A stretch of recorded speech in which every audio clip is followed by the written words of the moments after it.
Bismillahirrahmanirrahim. Assalamualaikum warahmatullahi wabarakatuh.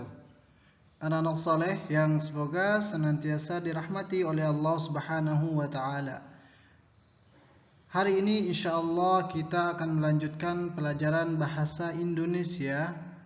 Sebelum kita mulai, Ustadz ingin mengingatkan kembali kepada kalian agar senantiasa menjaga adab-adab ketika belajar. Baik anak soleh, silakan disiapkan buku tematik 1G.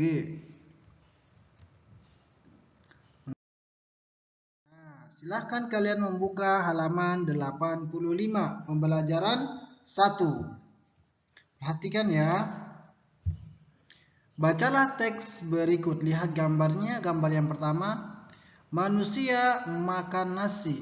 Nasi berasal dari tanaman padi. Jadi selama ini kita mengkonsumsi nasi. Nah, nasi itu kita ketahui dan kita pelajari bahwasanya nasi berasal dari tanaman padi. Kemudian gambar kedua, lebah menghisap sari bunga. Sari bunga berasal dari tanaman. Nah, mungkin di antara kalian ada yang suka minum madu. Nah, madu itu adalah berasal dari lebah. Lebah mengambil atau menghisap sari bunga dari tanaman. Makhluk hidup membutuhkan tanaman. Tanpa tanaman, makhluk hidup akan mati. Tanaman merupakan sumber makanan bagi makhluk hidup. Nah, perhatikan anak soleh gambar di bawah. Ayo pasangkan makhluk hidup dengan makanannya. Di sini ada 4 gambar, 4 jenis makhluk hidup. Yang pertama ada gambar kuda.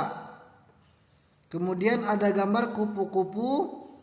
Kemudian ada kelelawar dan ada gambar manusia. Nah, di bawah ini ada pilihannya, pilihan makanannya. Pertama ada buah mangga, kemudian ada nasi, kemudian ada rumput, kemudian ada sari bunga. Silahkan kalian cocokkan mana makanan yang sesuai dengan gambar-gambar di atas ini. Silahkan kalian memberi tanda garis. Baik yang soleh, kita lanjut halaman berikutnya. Nah, kalian menyimak ya, Ustadz akan bacakan. Menanam jagung. Pak Darno menanam jagung.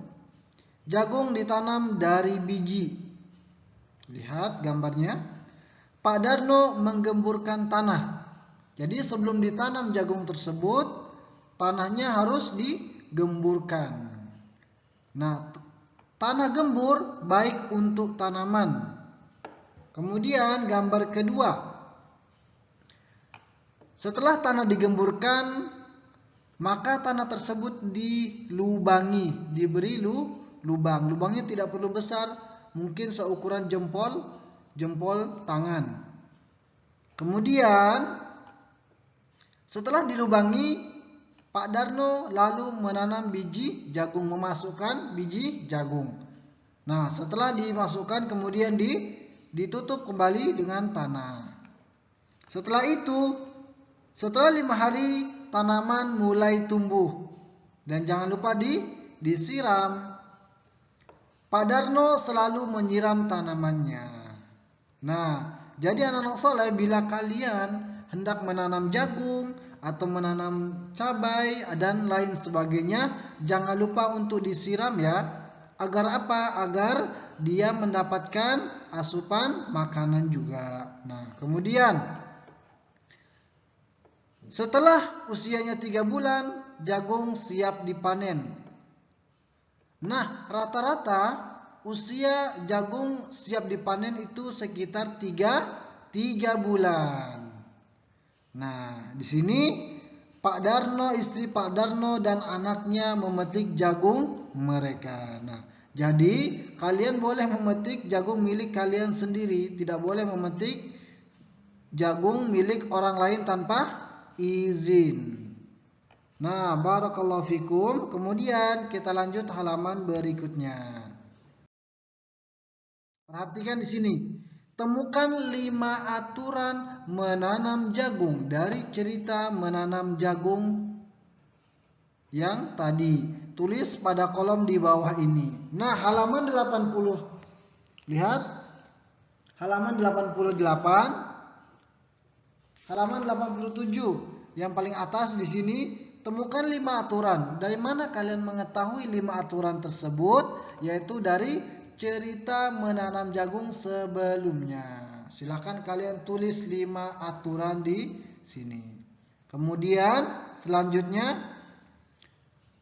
lihat, beri tanda centang pada kalimat yang menjelaskan tanaman adalah makhluk hidup. A. Tanaman perlu tanah yang subur. Silakan bila kalimat tersebut benar maka dicentang. Bila salah diberi tanda silang. Dan begitu seterusnya sampai A, B, C, D, E. Nah, silakan kalian isi. Barakallahu fikum. Seterasa cukup. Semoga mudah difahami. Dan jangan lupa bagi kalian yang ingin menanam padi ataupun yang lain sebagainya, agar rajin-rajin disiram. Barakallahu fikum. Wassalamualaikum warahmatullahi wabarakatuh.